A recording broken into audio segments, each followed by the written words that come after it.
Hello everyone, welcome back to our channel. So இன்றைக்கி வந்து நம்ம லாஸ்ட் வீடியோவோட கண்டினியூட்டி தான் பார்க்குறோம்.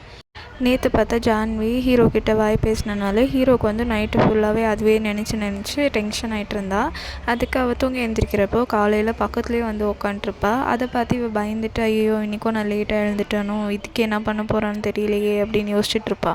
அதுக்கப்புறமா விராட் சொல்லுவா, இல்லை நீ ரிலாக்ஸ் ஆகிடு, இவ்வளோலாம் பயப்படாத, நான் தான் சீக்கிரம் எழுந்திரிச்சு வந்துட்டேன், சரி நீ போய் ஃப்ரெஷ்ஷப் ஆகுன்னு சொல்லிவிட்டு ரூமில் போட்டு கதவு மூடிடுவா.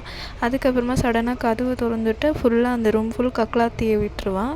இவளுக்கு வந்து யூஸ்வலி கக்லாத்தினாலே பயம் இல்லையா, அதனால் அவள் வந்து திறங்க, இப்படி பண்ணாதீங்க, எனக்கு ரொம்ப பயமாக இருக்குன்னு சொல்லிவிட்டு அவள் ரொம்ப கத்திரிட்டு இருப்பாள். அந்த டைமில் இவள் வந்து ஏதோ பைத்தியக்காரனாட்டம் ஒண்டியாக உட்காந்துன்னு சிரிச்சுன்னு இருப்பான்.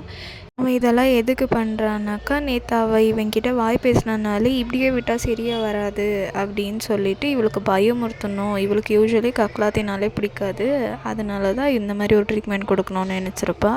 இவள் ஃபைனலி பார்த்தா கத்தி பயந்து மயக்கமே போட்டு விழுந்துட்டுருப்பா. அதுக்கப்புறமா இவன் வந்து என்னம்மா ஆயிடுச்சு, ஏமா இப்படி மயங்கி விழுந்திருக்கேன்னு சொல்லிட்டு தண்ணியெல்லாம் தெளிச்சுட்டு, ஒரு கருப்பாம்பூச்சை பார்த்து ஏம்மா இவ்வளோ பயப்படுற, நான் ஏன் இது பண்ணேன்னா, நேற்று வந்து நீ பயந்தாக்கா மரியாதை வராது அப்படின்னு சொன்னேன் இல்லையா, அது எனக்கு ரொம்ப டிஸ்டர்பாக இருந்துச்சு, அதனால தான் நான் இப்படி பண்ணேன்.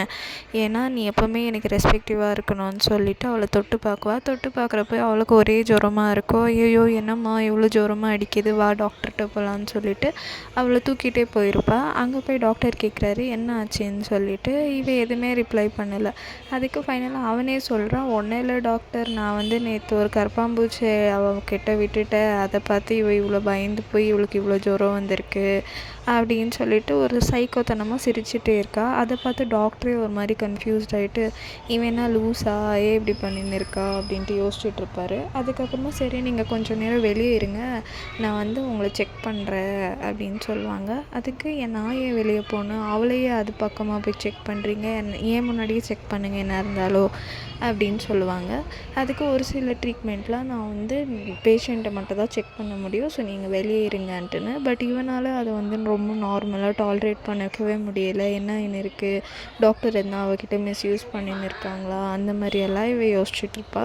அதுக்கப்புறம் ஃபைனலாக அவளை போய் கூப்பிட்டுட்டே வந்துடுவா. ஒன்றும் தேவையில்லை, உன் ட்ரீட்மெண்ட்டில் எனக்கு ஒன்றும் தேவையில்லை அப்படின்னு சொல்லிட்டு காருக்கு சாவி கொடுத்துட்டு போய் நீ காரில் உட்காரு அப்படின்னு சொல்லுவாள். அதுக்கப்புறமா டாக்டரை பார்த்துட்டு, நீ என் பொண்டாட்டியை என்ன பண்ண, அவளை கூப்பிட்டுன்னு போயிட்டு மிஸ்பிஹேவ் பண்ணின்னு இருக்கியோ அப்படின்னு சொல்கிறப்ப டாக்டர் வந்து, நீங்கள் என்ன லூஸா, நான் வந்து டெஸ்ட்டு தான் எடுத்துகிட்டு இருந்தேன், அவங்கள டெஸ்ட் பண்ணி பார்த்தானே நான் மருந்து கொடுக்க முடியும்னு.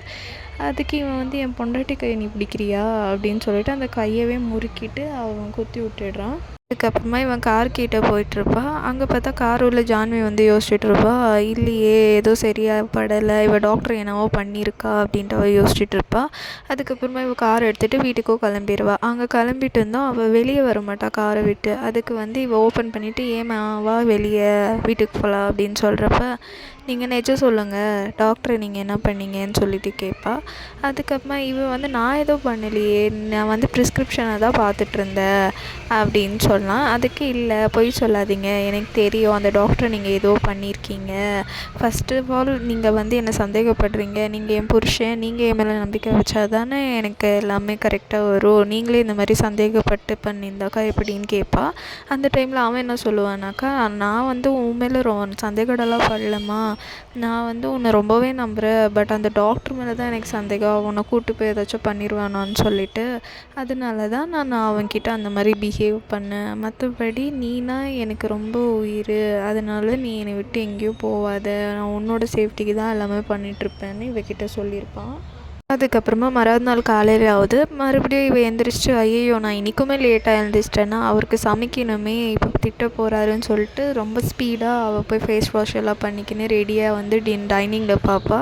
அங்கே பார்த்தாக்கா எல்லாம் ரெடியாக இருந்திருக்கா. பக்கத்துலவே அவர் வந்து துப்பட்டா இருக்கும். ஸோ இவ யோசிப்பா, இந்த துப்பட்டா யாருது, இது இங்கே எப்படி இங்கே வந்துச்சு அப்படின்னு சொல்லிட்டு இவ இதை பற்றியே யோசிச்சுட்ருப்பா. அப்போதே பார்த்தாக்கா அது வேறு யாரும் இல்லை, அவளோட தங்கச்சி தான். அவள் பேர் வந்து சியா. ஸோ நீ எப்படி வந்த, ஏன் வந்தேன்னு சொல்லிட்டு ரொம்ப பதட்டமாக அவன்கிட்ட கேட்டுகிட்டே இருப்பாள். அதுக்கப்புறமா விராஜ் வந்துட்டு, நான் தாம்மா உன்னை கூப்பிட்டுட்டு வந்தேன், உனக்கு உடம்பு சரியில்லைல்ல, உனக்கு ஹெல்ப் பண்ணுறதுக்கு உன் தங்கச்சி இங்கே கொஞ்ச நாளைக்கு இருக்கட்டும் அப்படின்னு சொல்லுவாள். ஆனால் இவளுக்கு வந்து பயமாக இருக்குது. ஐயையோ நம்ம தங்கச்சி என்ன பண்ண போகிறா இவன் சைக்கத்தனத்தால் அப்படின்னு சொல்லிட்டு, அதுக்கப்புறமா சரி வாங்க போய் சாப்பிட்லான்னு சொல்லிட்டு 3 பேருமே டைனிங் டேபிளில் போய் உட்காருவாங்க. அப்போ வந்து அவள் கேட்பா, தங்கச்சிக்காரி கேட்பா, எப்படி இருக்குது சாப்பாடு மாமான்னு சொல்லிட்டு கேட்குறப்ப, நல்லா தான் இருக்குது, ஆனால் என்ன என் பொண்டாட்டி சமையலுக்கு ஈக்குவலாலாம் ஒன்றும் கிடையாதுன்னு சொல்லிட்டு, அதுக்கு இவன் வந்துட்டு திருன்னு எப்பா இவனை வச்சுட்டு என்ன பண்ணுறது, இவன் வந்து எப்போ மிருகத்தனமாக மாறுவானே தெரியாதே அப்படின்னு சொல்லிட்டு யோசிச்சுட்ருப்பா.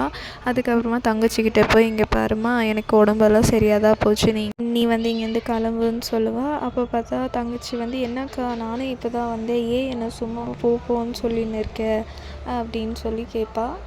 அடுத்து என்னாச்சுன்னு சொல்லிட்டு நாளைக்கு பார்க்கலாம். இந்த வீடியோ உங்களுக்கு பிடிச்சிருந்துச்சின்னா ப்ளீஸ் லைக் அண்ட் சப்ஸ்கிரைப் பண்ணி என்னோடய சேனலுக்கு சப்போர்ட் பண்ணுங்கள். தேங்க்யூ.